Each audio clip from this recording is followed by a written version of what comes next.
మనం అలసిపోయిన ప్రతిసారి, మనము కృంగిపోయినటువంటి ప్రతిసారి, శ్రమలో శోధనలో నీరసిల్లిపోయిన ప్రతిసారి దేవుని నోట నుండి వచ్చే మాట మన ప్రాణములను ఏం చేస్తుంట చెప్పండి, తెప్పరిల్ల చేస్తుంది. ఎందుకంటే ఆయన మనతో శుభ సమాచారములను మాట్లాడతాడు. దేవునికి స్తోత్రం చెప్పండి. హల్లెలూయా, హల్లెలూయా.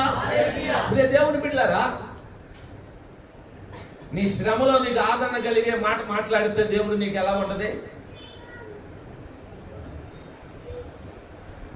నీ కష్టములో దేవుడు ఒక చక్కటి వాగ్దానంతో కూడిన మాట మాట్లాడితే ఎలా ఉంటది?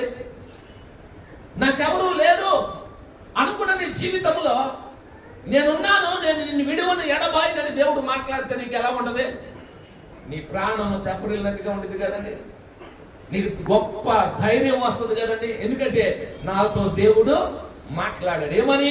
ఆయన శుభవాక్కులు నాతో మాట్లాడాడు, శుభ సమాచారము నాతో మాట్లాడాడు. ఆయన నన్ను విడవనన్నాడు. ఎవరు విడిచినా ఆయన నన్ను విడవనన్నాడు. ఆయన నాకు తోడుగా ఉంటానన్నాడు. ఇదిగో ఆకాశ పక్షులను చూడండి, అవి విత్తవు కోయవు, ఆయనను మీ పరలోకపు తండ్రి వాటిని పోషించట్లేదా?